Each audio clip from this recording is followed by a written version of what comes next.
fizeram trabalhar e é a mim que tinha que me agradecer porque trabalhei para estar aqui presente. Tá? Então, a Castanho, depois tens que me agradecer. Tá? Enquanto distribuíam as camisetas, o Tomo fez um comentário que foi: parece que estão a formar uma equipe de futebol. E eu recordei-me de Amílcar Cabral, que criou a primeira equipe de futebol do país GC enquanto estavam na luta de libertação. Era composta por 11 jogadores de 11 etnias diferentes. E a ideia era que se jogassem, colaborassem e participassem juntos. Isso ajudaria a aglutinar, criar unidade e fazer força para o país que se previa construir, que afinal não se construiu, a Guiné e Cabo Verde independentes. Eu fui solicitado a participar nesta conferência tarde por amizade, por solidariedade com o trabalho sendo feito, pela pertinência do tema que me habita do interior. Eu não tive como dizer não, até tinha uma atividade esta manhã, mas decidi que eu estaria aqui para fazer uma apresentação. Nós habitamos casas, nós habitamos espaços, e as casas podem ser casas de zinco, de caniço, infelizmente, a maior parte dos nossos concidadãos, flats ou casas de luxo. Nós habitamos no interior de casas, mas há momentos na nossa vida que nós somos habitados por preocupações e por problemas. E quando as coisas, causas, preocupações e problemas nos habitam, elas tomam conta de nós, tornam-nos senhores do espaço que nós somos e nós tornamos-nos a residência biológica, física de preocupações e problemas. É assim que eu percebo a preocupação que Castiano tem sobre a questão da reconciliação. É um tema que, de uma maneira constante, repetida e repetitiva, tem estado no centro das suas lucubrações. Tivemos debates vivos e interessantes, recordo-me ainda na delegação do OP na Zambésia, em volta da reconciliação na África do Sul e de Mandela. Em outras ocasiões, discutimos esta questão. Eu quero dizer que considero a questão da reconciliação não como uma casa que o Castiano quer habitar, mas como uma preocupação, um problema e uma causa que lhe habita do interior. E que devia nos habitar a todos, e o fato dele partilhar isso com o grupo de trabalho que ele tem e fazer-nos participar nesta discussão é um ato de generosidade intelectual, mas uma preocupação que eu vou chamar cidadã. Todos conhecem a teologia da libertação e entre um dos seus homens mais marcantes havia Leonardo Boff. E ele caracterizou-se muitas vezes por uma expressão que era: eu estou grávido de Deus, estou grávido do Evangelho. Se eu não pregar o Evangelho aos outros, vou abortar, vou ser um aborto. Eu queria dizer que a questão paz, reconciliação, guerra, gravita tanto a nossa história recente, que se nós não conseguirmos encontrar uma solução, nós mesmos seremos um aborto, como país, como nação e como povo. E quero voltar a repetir isto. Ou nós tomamos a sério isto, ou nós abortamos como país, abortamos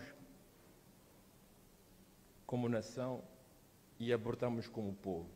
E todas as indicações que nós temos neste momento, na história recente, é de um aborto em construção.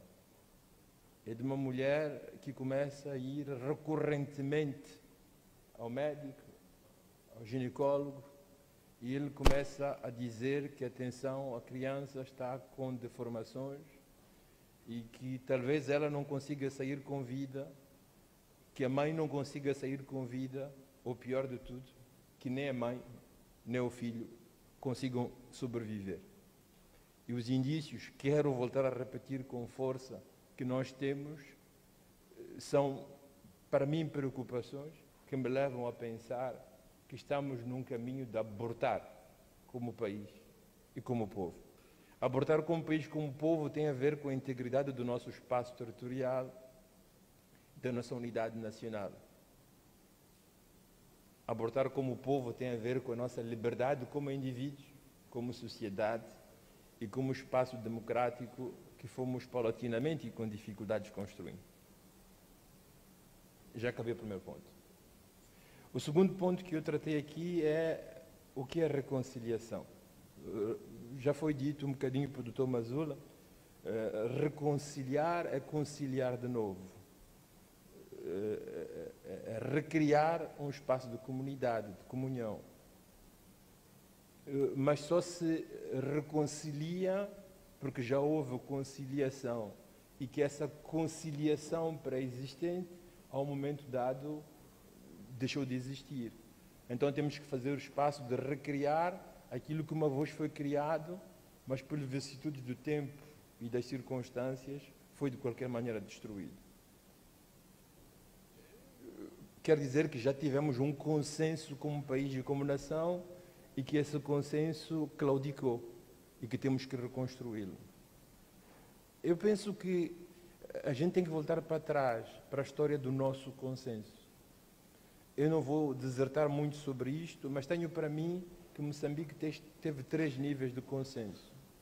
Tivemos o consenso de 62, 64, que foi dizer juntos, independentemente de raças, cores, origens, pertenças, queríamos militar para a independência nacional. Este é o primeiro nível de consenso. Mas ela escondia muitos dissensos no seu próprio interior, que nunca encontraram solução nem resolução.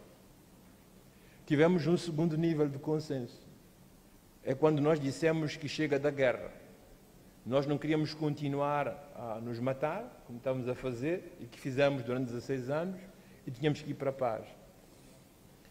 E então fomos a Roma, e de Roma não só assinou-se um acordo, mas criaram-se instituições sociais e democráticas no país que permitiam materializar e dar vida ao segundo consenso que acabamos de assinar.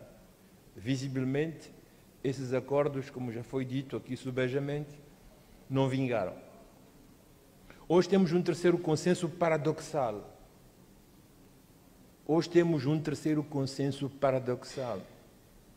E este consenso paradoxal, porque consenso quer dizer consentir, quer dizer aderir. Temos um consenso ao qual não aderimos, mas pela força das circunstâncias constatamos. É injustiça. É que vivemos num país injusto, num país desigual. Independentemente do lugar social em que nós possamos estar, província, lugar, etnia que possamos pertencer, crença religiosa, parece que todos consentimos no duplo sentido de constatamos, mas pela nossa inércia e nossa atitude quase cobarde de deixar que isso continue, nós acabamos aderindo a essas injustiças, implicando-nos nela. Então, neste sentido, tem este terceiro consenso paradoxal. Então, a questão é, para mim, de onde começar para identificar os foculares da injustiça?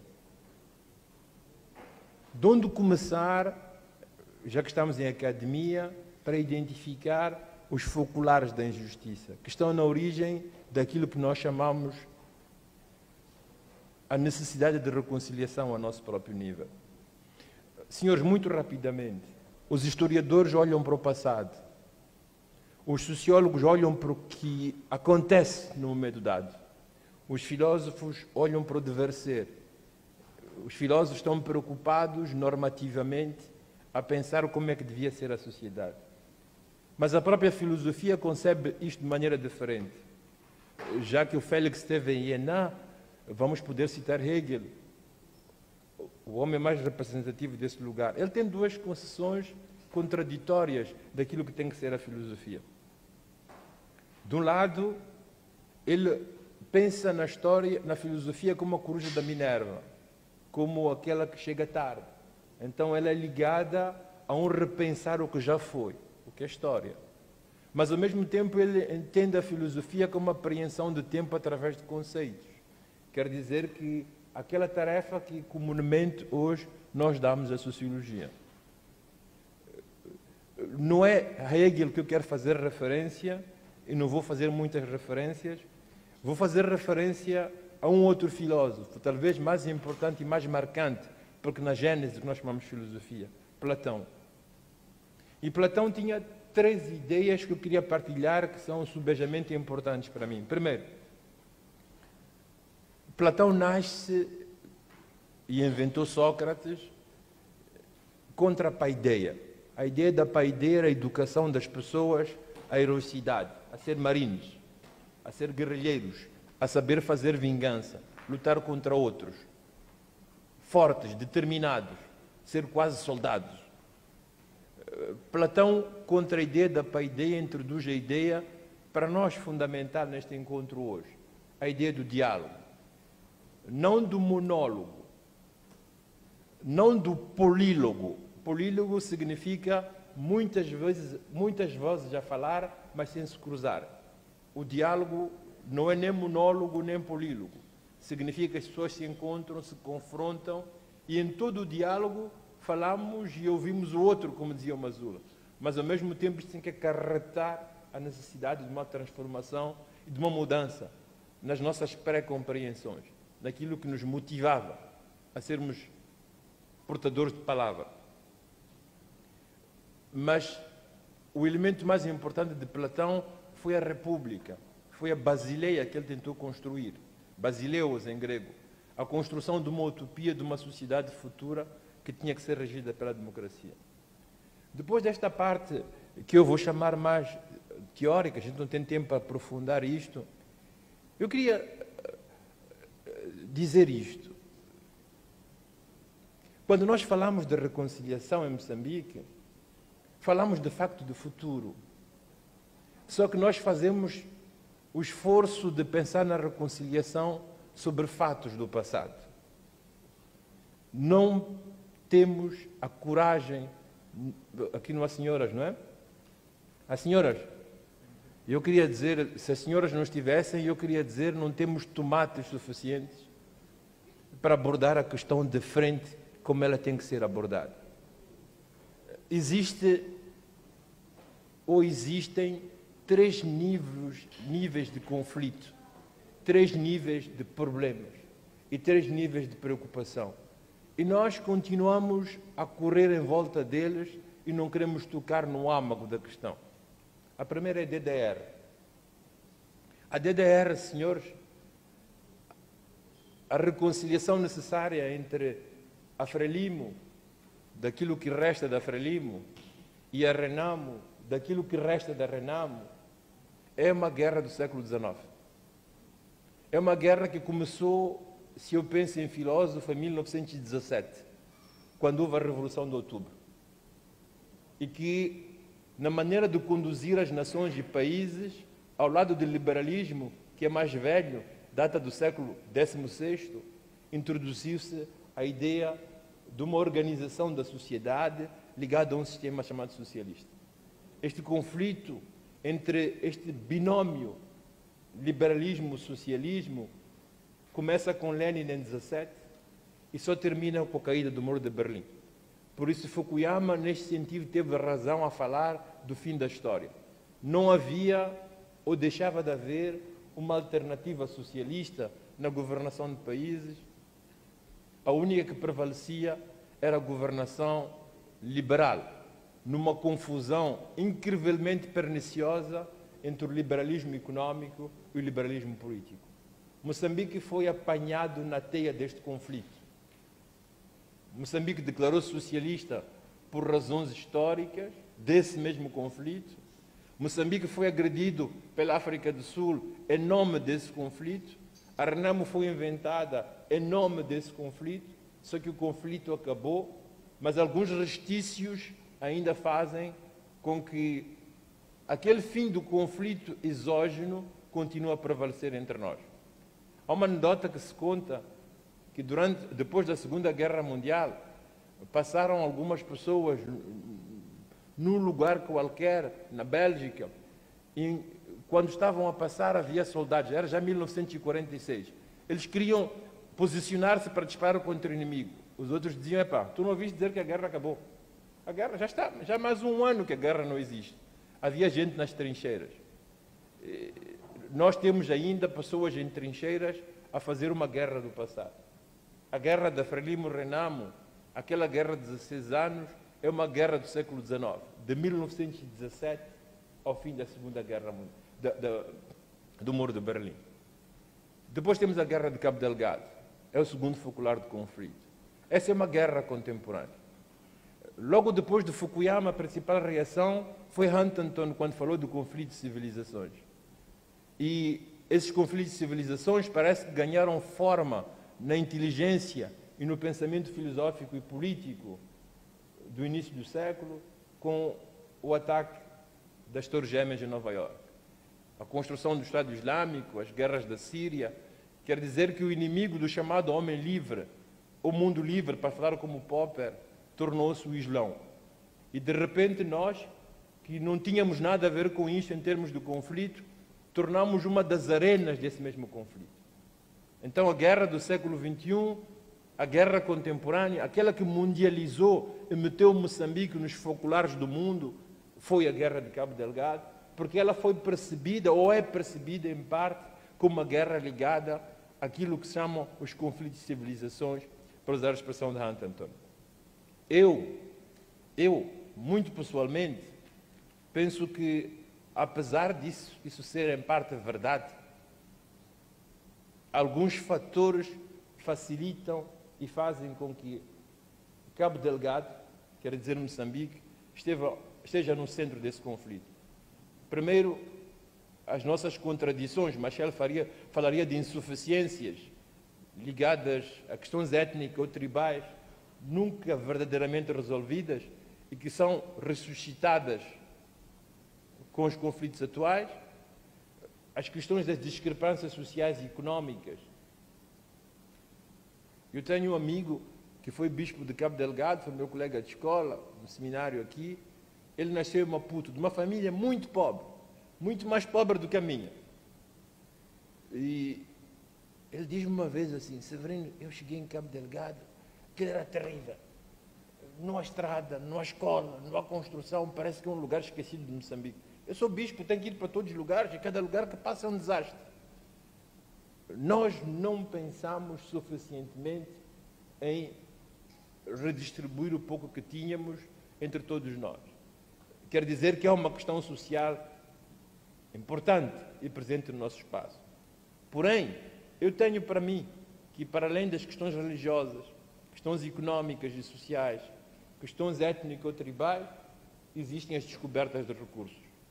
Eu penso que há uma manipulação em nome desses recursos para fazer ressuscitar guerras passadas, mas não ultrapassadas, e que ressurgem com força, mas que, para mim, o fator e o vetor determinante não são as etnicidades, não são as religiosidades, não são as discrepâncias económicas e sociais, mas é uma manipulação e um uso e abuso daqueles que controlam recursos para provocar os conflitos que nós conhecemos. Mas só isso é possível, facilitado por uma terceira guerra, por um terceiro conflito, que todos nós temos medo de olhar para eles e todos nós subentendemos. É a guerra da BO. Aquilo que acontece na BO é um verdadeiro conflito que acaba condicionando, abrindo espaço, permitindo que as novas guerras, que as guerras ultrapassadas do século XX e a guerra de Cabo Delgado tenham muito mais fôlego. Algum consenso existiu naqueles que se juntaram para criar, fazer a Frelimo e dar-nos a liberdade.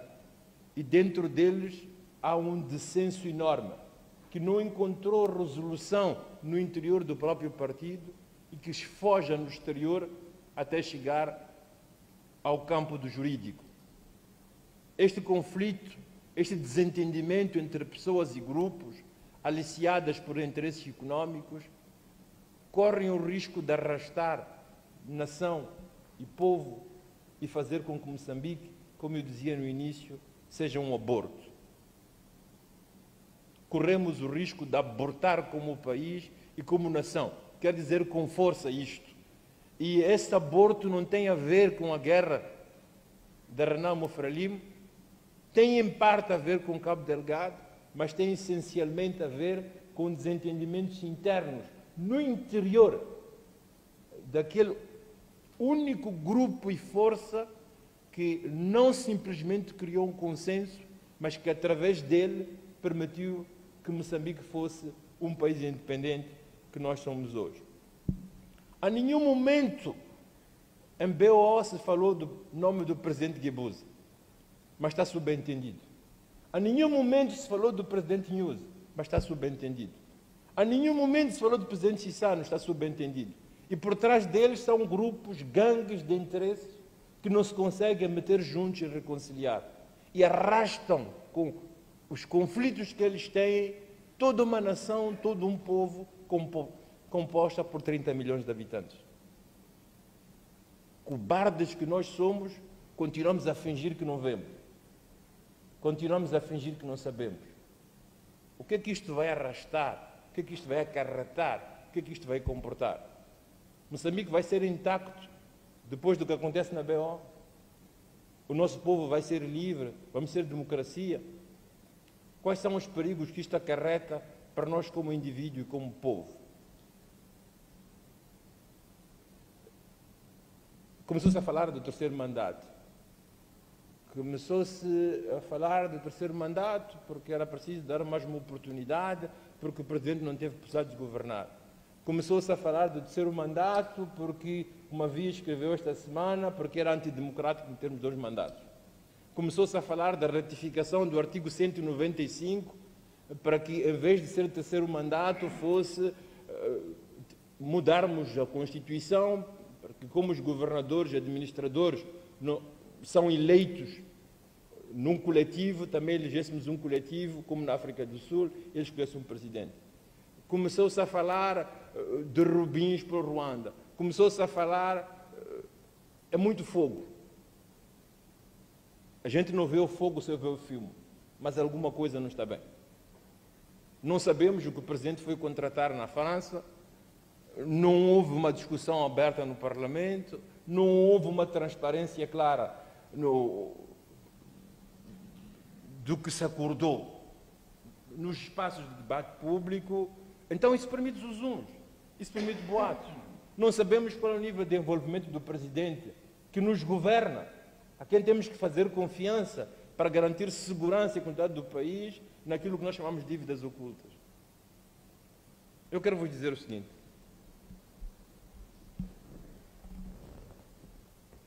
O grande estratega chinês, acho que é Sun Tzu que se chama, diz que o grande general não é aquele que ganha as guerras, é aquele que as antecipa, evita que elas aconteçam.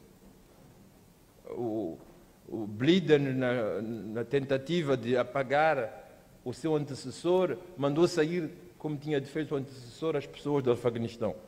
O resultado é que agora ele diz que é de voltar se eventualmente algum americano for tocado.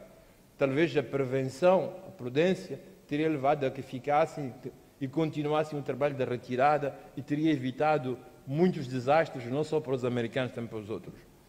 O verdadeiro general ganha as guerras evitando que elas aconteçam. Qual é a função dos intelectuais? Os intelectuais podem ser historiadores, nós podemos ser, em nome do nosso medo e da nossa cobardia, ficar à espera que as coisas aconteçam e quando acontece dizer, epá, podemos ser aqueles que descrevem as coisas como acontecem, mas podemos ser aqueles que começam a antecipar conflitos ainda maiores e superiores do que aquelas que estamos a conhecer hoje. E me parece que esta é a função dos intelectuais. Eu tenho falado com muita gente. Eu falei com... As pessoas dizem, atenção, cuidado com isso. Um general, um militar chegou-me a dizer assim, as pessoas querem sangue, querem guerra. As pessoas querem... Está toda a gente com medo. Toda a gente, estamos todos fechados a ver um problema nascer e a crescer, porque, em minha opinião, o terceiro mandato, ou a vontade real, suposta, mas o simples fato que falemos já constitui um problema, resulta de uma questão muito simples. Muito simples. É que o nosso presidente está envolvido nas dívidas ocultas porque era ministro da Defesa. É o que sai, é o que sabíamos.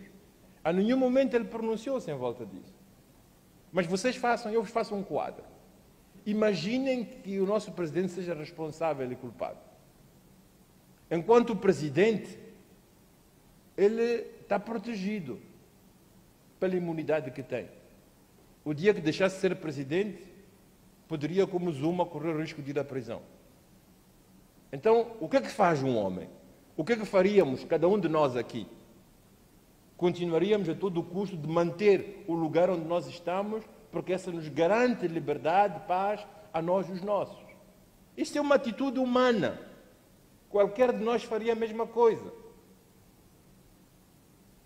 Mas nós sabemos que isso iria contra a Constituição, isso iria contra a norma social, isso criaria inimizade no interior do grupo e não sabemos se as pessoas tentariam fazer golpes de Estado, que voltaram a estar na moda em Moçambique, com o que aconteceu no Mali, no Burkina Faso, o Guiné Equatorial, a tentativa no Sudão. Isso levantaria mais focolares de violência no interior do país. Isso comportaria necessariamente a perda de parte das nossas liberdades. Então seria nefasto para nós como indivíduos e como povo. Então o que é que fazem os intelectuais neste caso? Qual é a função intelectual que nós temos? Nós temos que encontrar uma via de saída. Não pode ser um discurso disjuntivo.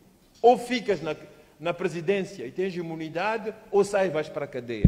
A função dos intelectuais é encontrar vias de saída. Nós temos que ser capazes de inventar uma terceira via, uma quarta via, dar possibilidade para que o pior não aconteça. Pode ser, há países que deram asilo político aos seus líderes, há países que fizeram um perdão a todos aqueles que eram dirigentes para que isso não aconteça. Nos Estados Unidos, se tivessem que julgar Bush pela guerra do Iraque, ele estaria na cadeia há muito tempo. Quer porque invadiu um país, quer porque morreram americanos nela. Mas votaram leis para que nenhum presidente seja julgado. A função dos intelectuais, a minha opinião, é abrir possíveis que evitem que aconteçam coisas piores. Como eu tenho este discurso, agora mesmo antes de eu entrar, eu desci para que um amigo telefonou-me, não dizer quem é, e disse: Severino, depois do que aconteceu, vais continuar a falar assim? Porque na quarta-feira eu deixei o carro na Júlio Zinharé e fui dar uma volta aí atrás na Friedrich Engels, quando eu preciso pensar filosoficamente, vou pensar na única avenida que tem o nome de um filósofo, uma das poucas, né? Então estava ali a pensar e quando voltei no meu carro Mercedes da Universidade, partiram o vidro com um pedregulho enorme e estava todo roto e não roubaram nada, nem o cereal estava lá dentro, nem a pasta, nem as coisas. Então, eu fui à polícia, evidentemente, que está aqui na Júlio Zinharé. Então ele soube, não sou como. Então disse: estás a ver, então está a chamar a atenção, é medo. Se nós continuarmos a ter medo, não vamos procurar saídas de verdade. A nossa missão como intelectuais não é ser comentadores de televisão. Não é dizer as coisas como estão. Não é ficar a ver o mundo a cair no precipício, um país a abortar e ficarmos com ele. A mim parece que o verdadeiro espaço castelhano de luta pela reconciliação é os ingredientes da BO. Não é a guerra do século XIX, da Renamo, como se chama aquele Xango, Muxango, como é que se chama aquele tipo do... O Nhango, não sei o quê.